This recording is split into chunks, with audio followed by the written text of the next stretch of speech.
meus irmãos, a paz do Senhor, amém? Amém! Por gentileza, você que trouxe a sua Bíblia, abra comigo no livro Epístola Universal de Tiago, capítulo de número 1, glória a Jesus.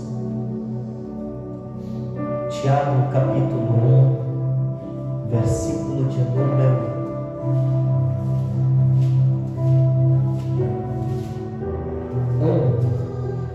Graças a Jesus. Enquanto você procura o texto, eu quero louvar a Deus por esta oportunidade que me concede o Senhor. Louvado seja Deus. Louva a Deus pela vida do pastor Leonardo. Muito obrigado pela oportunidade, pastora Ana Cláudia e todos os irmãos. Deus te abençoe também. Vamos ao que interessa.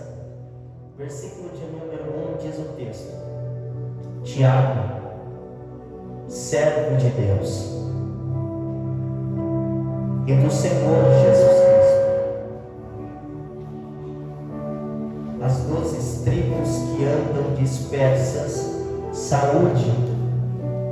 Meus irmãos, tende grande gozo quando cairdes em várias tentações, sabendo que a prova da vossa fé opera a paciência. Tenha, porém, a paciência sua obra perfeita, para que sejais perfeitos e completos, sem falar em coisa alguma. Versículo 5 é o versículo chave dessa noite. E se algum de vós tem falta de sabedoria, peça a Deus, que a todos dá liberalmente, e não lança em rosto a ser-lhe dada. Somente até aí. Pode tomar o seu assento, o seu exemplar aberto, por favor. Glória a Jesus. Meus irmãos, esse livro é um texto muito conhecido. Eu me encontro numa responsabilidade muito grande em pregar esse texto. O livro de Tiago foi possivelmente um dos primeiros livros do Novo Testamento, escrito por volta de 45 a 50 depois de Cristo. Provavelmente o livro de Tiago foi escrito em Jerusalém. Deixa eu enfatizar a respeito desse texto ao seu coração. O livro de Tiago, ele é um desafio a todos os cristãos. O livro de Tiago é o livro do desafio para quem prega, porque no livro encontramos aquele velho ditado: viver o que se prega. É o livro de Tiago. Mas interessante é o texto, porque no capítulo de número 1, você repara que Tiago ele destaca atitudes a serem tomadas diante das tentações e provações, chamando a atenção de Deus por intermédio da sabedoria. O que Tiago ele está destacando é que, mediante a tantas tentações, a nossa fé, que opera a paciência, está em Deus. Todo homem é provado, é o que Tiago está dizendo. Todo homem ele tem uma provação humana. O versículo de número 5, ele diz, do capítulo 1, ele está dizendo: e se algum de vós tem falta de sabedoria, peça a Deus. Tiago ele está se alegrando mediante as tentações, falando de tentações o mesmo apóstolo Paulo, ele pregou as cartas aos Coríntios no capítulo de número 12, e Paulo pregou as cartas aos Coríntios dizendo no versículo de número 1: não convém gloriar-me, mas passarei revelações e visões do Senhor. Há 14 anos, Paulo ele prefere se passar como o autor da história, e Paulo está dizendo: há 14 anos atrás, um homem, esse homem segundo os historiadores é o mesmo Paulo, um homem, se no corpo não sei, se fora do corpo não sei, Deus o sabe, foi levado até o céu e ouviu palavras inefáveis que é impossível e não é lícito falar aos homens. O apóstolo Paulo destaca que ele ouviu, pregador Mirim Daniel, o apóstolo Paulo ele destaca aquilo que ele ouviu. O apóstolo Paulo, pastor Leonardo, se destaca aquilo que ele sentiu. Mas o versículo 7 do capítulo 12 do livro de 2 Cartas aos Coríntios começa a dizer: e para que eu não me engrandecesse, para que eu não me achasse, para que eu não venha ter uma soberba no meu coração, foi-me posto um espinho na minha carne. Oh glória! O apóstolo Paulo agora continua as cartas dizendo, e a saber, o mensageiro, minha amada irmã, o mensageiro de Satanás para me esbofetar. O que é esbofetar? Bater, apanhar. O mensageiro do diabo para bater em Paulo. Porque Paulo, se você taxar no seu ministério, você vai ver que o ministério de Paulo, ele é taxado de tentações e provações. Mas a Bíblia diz que Paulo orou 3 vezes dizendo: Senhor, afasta de mim esse espinho. Uns dizem que o espinho é uma forte dor de cabeça, outros dizem que o espinho é uma tentação humana, talvez uma mulher que o tenta, talvez um homem que o tenta. Mas na verdade, o mesmo apóstolo Paulo descreve as cartas dizendo que o espinho na carne é um mensageiro do diabo para o esbofetar. Então na verdade o espinho é as perseguições. Mas Paulo, quando ele orou 3 vezes ao Senhor, ele orou ao Senhor dizendo: Senhor, tira de mim esse espinho na minha carne. Deus não tirou, mas sabe qual foi a palavra de Deus para o apóstolo Paulo? Paulo, eu sei que está doendo, eu sei que você não está aguentando, eu sei que a tentação é muita, mas Paulo, a minha graça te basta. E o meu poder, Paulo automaticamente, quem apanha fica cansado, sim ou não? Quem apanha o seu físico fica cansado, mas Deus olha para o apóstolo Paulo mesmo cansado, e o apóstolo Paulo começa a se dizer: Senhor, eu não estou aguentando mais. Mas Deus olhou para o apóstolo Paulo e disse: Paulo, por mais que você está fraco, o meu poder se aperfeiçoa na fraqueza. O apóstolo Paulo está dizendo: bem verdade que eu me glorio nas tentações. O apóstolo Paulo está dizendo: é bem verdade que eu me glorio nas injúrias. O apóstolo Paulo está dizendo: é bem verdade que eu me glorio diante das tentações e provações humanas. Agora vem o apóstolo Tiago, e o apóstolo Tiago no capítulo 1, ele está dizendo da seguinte maneira: Deus não tenta ninguém. Ninguém pode dizer: de Deus eu sou tentado, porque Deus não tenta ninguém. Ele está dizendo: Deus não tenta. O único que vem para tentar é a nossa aprovação humana. Tiago está dizendo: a tentação não vem de Deus, a tentação ela é humana.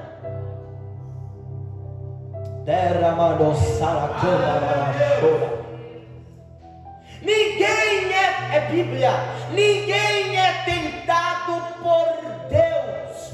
Versículo de número 13, se você tiver no seu exemplar aberto, olha o que ele está dizendo: ninguém sendo tentado, diga: de Deus sou tentado. Porque Deus não pode ser tentado pelo mal. Você consegue entender isso? Deus não pode ser tentado pelo mal, e a ninguém ele atenta, mas cada um é tentado quando atraído e engodado pela sua própria concupiscência. Ele está dizendo: Deus não te tenta, tentando. As tentações, irmã, ela é humana. Aleluia. Mas Paulo está dizendo: eu dou graças a Deus na tentação, porque é na tentação que Deus prova os fiéis. É na tentação que Deus, olha para mim, e tentação não vem para qualquer um, tentação vem para quem é fiel, tentação vem para quem é digno de receber a fidelidade da parte de Deus. Vamos para o texto. Deus olhou para Satanás e disse: observaste tu o meu servo Jó? Eu observei o Senhor, ele só te adora porque o Senhor dá, ele só te adora porque o Senhor faz, ele só te adora porque o Senhor está com ele. Aí Deus olhou para ele, pastor Leonardo, e disse: então vai, toca lá em Jó. Quando ele tocou em Jó, meu irmão, olha para mim, é por isso que tentação só serve para quem é fiel, tentação só serve para quem ora, tentação só serve para quem clama, tentação só serve para quem está buscando. Vamos para o texto, Mateus no capítulo 4, ele vai para o deserto após o batismo, e quem apareceu para o tentá-lo? O próprio Satanás. Satanás atentou ele dizendo: transforma essa pedra no pão. Mas ele olhou para Satanás e disse: está escrito que nem só de pão viverá o homem, mas de toda palavra que sai da boca. Deus não tenta ninguém. Ninguém é tentado por Deus. Nós somos tentados segundo a nossa vontade. Ora, a tentação tem derrubado muitas pessoas. A tentação tem derrubado muitos homens. A tentação tem derrubado principalmente muitos jovens. A tentação tem batido no coração dos jovens. Olha para mim, tem uma diferença de tentação, Pedro, e pecado. É Bíblia, nós vamos aprender de Bíblia hoje. Tem uma grande diferença de tentação e pecado, porque tentação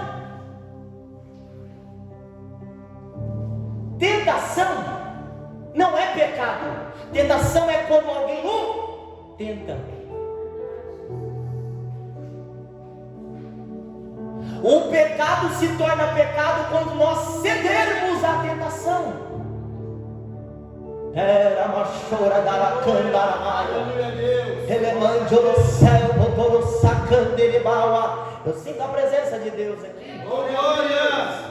Ninguém sendo tentado por Deus diga: de Deus sou tentado. Não foi Deus que tentou Davi. Davi, pela sua própria concupiscência, ele achou uma mulher do outro lado da janela e disse: eu vou me deitar com ela, traz ela. Foi a tentação humana que fez que Davi caísse. Foi a tentação humana que fez que Judas o traísse. Foi a tentação humana que fez que Pedro negasse. Ele não estava na tentação. Deus não tenta ninguém. É nós seres humanos que somos tentados pelas nossas próprias vontades. Se você quiser fumar maconha, você vai. Deus não vai tirar a maconha da sua frente. Se você quiser cometer o adultério, você comete. Deus não vai tirar o adultério da sua frente. Quando ele olhou para Eva, ele disse: Eva, você pode comer de tudo, Adão, os dois. Você pode comer de tudo, mas daquela árvore você não pode se aproximar. Ele disse: não se aproxima. E Eva e Adão se aproximou. Por que ele se aproximou? Porque eles foram tentados. Eles ouviram e eles foram com as próprias pernas buscar aquilo que não interessa.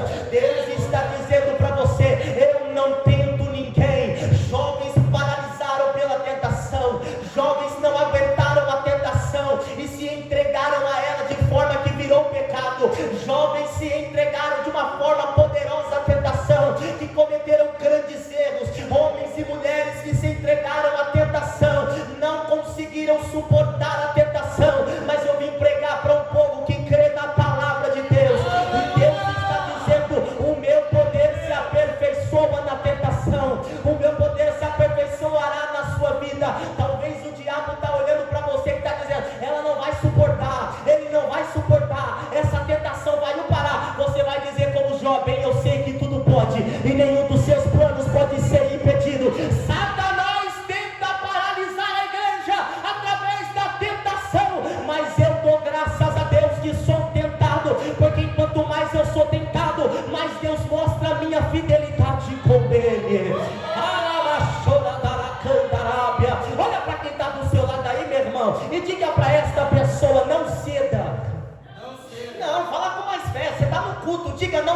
ceda ao pecado. Fala, Deus, dará ordem aos anjos ao teu respeito. Agora olha para mim, levanta a mão, deixa eu profetizar algo para a tua vida. Da parte do nosso Deus, assim te diz o Senhor: ninguém é tentado por Deus, mas na tentação Deus vai te ajudar a passar por ela. Ele me clama lá, pastor, ele me clama lá, baia. Você pode dar glória para ele. Deus não tenta ninguém.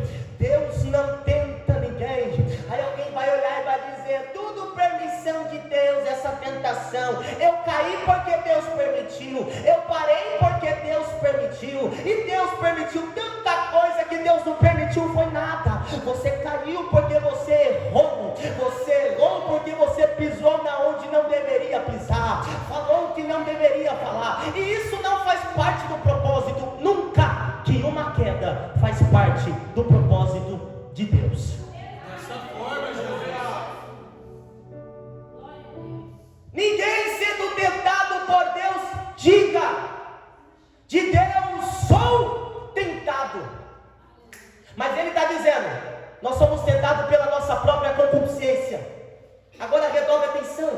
O texto, o evangelista, na verdade o apóstolo Tiago, ele está dizendo a respeito, no capítulo de número 2, Tiago enfatiza a necessidade de obras que comprovam a autenticidade da fé. No capítulo 3, redobre atenção, no capítulo 3, Tiago menciona uma maneira muito severa o uso da língua e nos exorta a buscar a sabedoria do Senhor. É o versículo 5 que ele diz: e se algum de vós tem falta de sabedoria, peça a Deus, que todos livremente Ele dará. Glória. Sabedoria. Sabedoria. A mulher sábia, ela edifica, e a tola o destrói. Então você vê que a sabedoria está em todas as partes. A sabedoria, ela se encaixa em todos os aspectos. Ô Salomão, o que você quer? Senhor, me dá sabedoria. Se Davi tivesse sabedoria do momento da tentação, se Davi tivesse sabedoria na hora da tentação, ele não teria caído. Aleluia. Se Sansão tivesse sabedoria na hora da tentação, ele não ia ceder ao pecado, não ia revelar o seu segredo. Se Adão e Eva tivessem sabedoria na hora da tentação, eles não teriam comido do fruto. É, Deus. É por isso que Paulo vai dizer: crescei na graça e no conhecimento. O que é conhecimento? Sabedoria.